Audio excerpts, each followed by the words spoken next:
ہے۔ اگر میرا حبیب کوئی فیصلہ فرما دے، وہ فیصلہ چاہے تمہاری طبیعت کے مطابق ہو یا نہ ہو، تمہارے دل میں اس فیصلے پر کوئی تنگی نہیں آنی چاہیے۔ اگر فیصلہ مصطفیٰ پر دل میں تنگی آ گئی تو ایمان جاتا رہے گا، ایمان جاتا رہے گا۔ آگے اللہ کیا فرماتا ہے؟ وَيُسَلِّمُوا تَسْلِيمًا، میرا حبیب جو فیصلہ فرما دے اسے دل و جان سے خوشی سے قبول کرو گے تو مومن رہو گے۔ ان دونوں آیات کریمہ سے یہ نقطہ کھل کے واضح ہو گیا کہ ایمان در حقیقت بارگاہ مصطفیٰ کے ادب میں فنا ہونے کا نام ہے۔ اس سے اگلا نقطہ کیا ہے کہ ایمان ملتا بھی بارگاہ مصطفیٰ کے ادب کے صلے میں ہے۔ آئیے سامعین محترم، اب قرآن و حدیث کی روشنی میں اس اہم نقطہ کو سمجھیں۔ آئیے سورۃ الحجرات کو پڑھیں، آیہ مبارکہ نمبر 3 کا مطالعہ کریں۔ رب کائنات فرماتا ہے ان الذین یغضون اصواتهم عند رسول اللہ، اللہ فرماتا ہے بے شک وہ لوگ جو میرے حبیب کی بارگاہ میں اپنی آوازوں کو پست کر لیتے،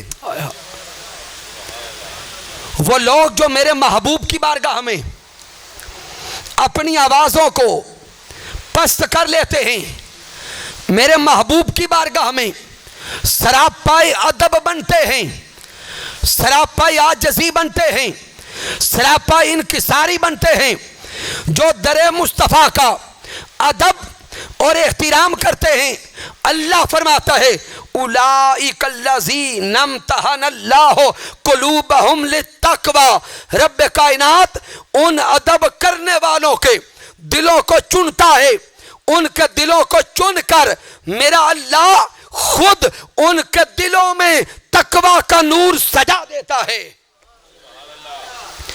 جو پیارے محبوب کا ادب کرتے ہیں، کیا کرتے ہیں؟ جو تاجدار کائنات کا ادب کرتے ہیں، اللہ فرماتا ہے ان ادب کرنے والوں کے دلوں کو میں چنتا ہوں اور چن چن کر انہیں تقوی کا نور عطا کرتا ہوں۔ گویا رب کائنات یہاں ضمانت تقوی دے رہا ہے۔ کیا کر رہا ہے؟ ضمانت تقوی دے رہا ہے کہ جو بھی تاجدار کائنات کا ادب کرتا ہے رب اسے تقوی کی ضمانت دیتا ہے۔ اب سامعین محترم، انسانی ذہن کہتا ہے کہ مولا ہم تو ہر عبادت کرتے ہیں کہ تقوی مل جائے، ہم نمازیں پڑھتے ہیں کہ تقوی نصیب ہو، روزے رکھتے ہیں کہ تقوی نصیب ہو، زکوٰۃ دیتے ہیں کہ تقوی نصیب ہو، لاکھوں روپیہ لگا کے حج کرنے جاتے ہیں کہ تقوی نصیب ہو۔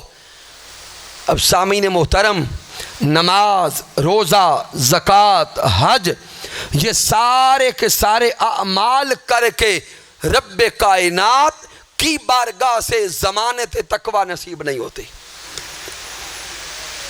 انسان اگر حج کرنے جاتا ہے لاکھوں روپے لگاتا ہے، پاکستان والے تو کوئی 15 سے 20 لاکھ لگاتے ہیں تو حج ہوتا ہے۔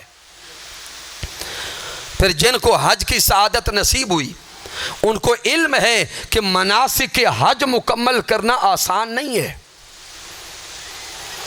کتنے کلومیٹر چلنا پڑتا ہے، پھر شدید گرمی کی کیفیت، ایک ایک قدم پر ایک رب سے بھی ڈرنا پڑتا ہے، دوسرا زندگی کو بھی بچانا پڑتا ہے۔ اور جب اتنی مشکل عبادت کر کے واپس بندہ ایئرپورٹ پہ آتا ہے، اچانک آنکھیں برسنا شروع ہو جاتی ہیں، آنکھوں سے آنسو رواں ہوتے ہیں، اور بندہ رو رو کے رب کی بارگاہ میں کہتا ہے اے مالک کائنات بڑی مشکل سے یہ مناسک ادا کیے ہیں، اب انہیں قبول کر لینا۔ لیکن مولا کی مرضی قبول کرے یا نہ کرے، اتنا پیسہ لگا، اتنے دن گھر سے دور رہے، سفر کی مشکلات برداشت کی، مناسک حج کی مشکلات برداشت کی، واپس پلٹ رہے تھے، پھر بھی تقویٰ کی ضمانت نہیں تھی۔ ادھر یہ ساری کی ساری عبادات ایک طرف، دوسری طرف ایک عمل ایسا ہے رب کائنات قرآن میں فرماتا ہے کہ میرے محبوب کی بارگاہ کا ادب کرتے جاؤ، ادب مصطفیٰ بجا لانا تمہارا کام ہے، تمہارے دلوں کو چن کے تقویٰ سجا دینا یہ رب کائنات کا کام ہے۔ اللہ ضمانت تقویٰ دیتا ہے۔ اب سامعین ایک اور سوال پیدا ہوگا کہ اے مالک کائنات اب یہ بھی بتا دے کہ تو کسے کسے تقویٰ دے گا۔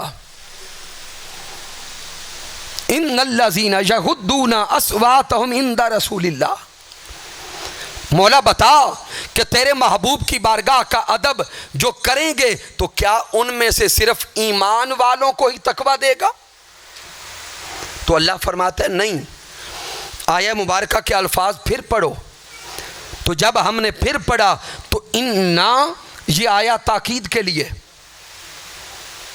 تحقیق کے لیے، الذین اسماء موصولہ میں سے ہے اور یہ عموم پر دلالت کرتا ہے۔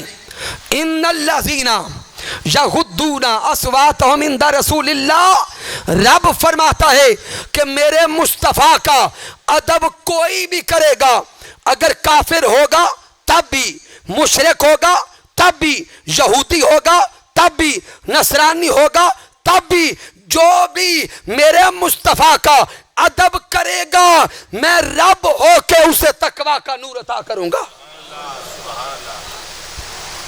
اب شاید بعض نوجوان پریشان ہو جائیں اور یہ سوچیں کہ تقویٰ کے لیے تو ایمان شرط ہے، تقویٰ کے لیے ایمان شرط ہے، اور علامہ صاحب کہہ رہے ہیں کہ اگر کافر بھی بارگاہ مصطفیٰ کا ادب کرے گا تو اللہ اسے بھی تقویٰ کا نور عطا کر دے گا۔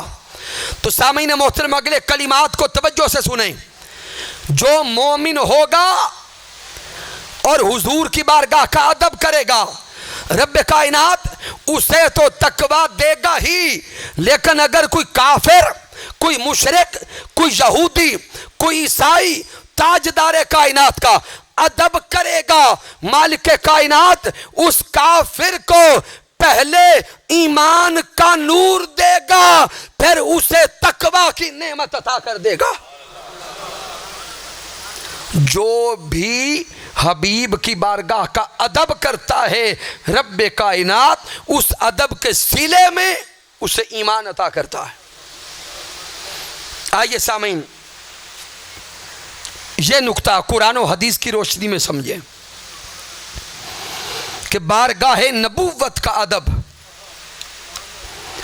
یہ اتنی بڑی نیکی ہے کہ رب کائنات بارگاہ نبوت کے ادب کرنے والے کو ایمان دیتا ہے۔ آپ کی توجہ لاتا ہوں سورۃ الاعراف کی طرف۔ یہ قرآن مجید فرقان حمید کی نمبر کے اعتبار سے 7 نمبر سورت ہے۔ اس کی آیہ مبارکہ نمبر 115 کو پڑھے۔ حضرت موسیٰ علیہ السلام کا واقعہ موجود ہے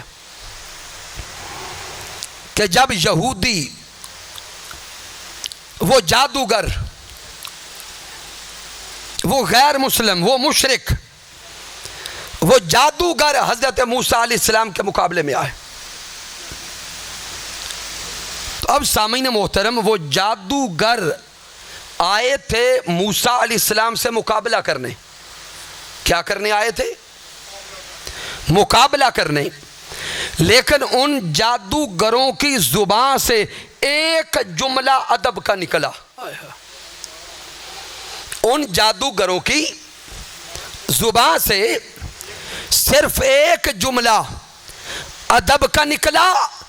اللہ رب العزت کو بارگاہ نبوت کا ادب کا وہ ایک جملہ اتنا پسند آیا کہ میرے اللہ نے ان جادوگروں کو بھی ایمان عطا کر دیا. آئے مقابلہ کرنے تھے، لیکن جب موسیٰ علیہ السلام کے سامنے کھڑے تھے، مقابلہ کا آغاز ہونا تھا، تو وہ حضرت موسیٰ علیہ السلام سے کہتے ہیں اے موسیٰ علیہ السلام، مقابلہ کا آغاز آپ پہلے کریں گے یا ہم کریں؟ صرف اتنا جملہ کہ انہوں نے مقابلہ کے آغاز کی اجازت لی. آغاز کی اجازت لی. تھے جادوگر، تھے مشرک اور آئے مقابلہ کرنے تھے، لیکن وہ ادب کا جملہ بول بیٹھے رب کائنات کو. ان کا وہ ادب کا جملہ اتنا پسند آ گیا کہ میرے اللہ نے ان جادوگروں کو بھی ایمان عطا کر دیا.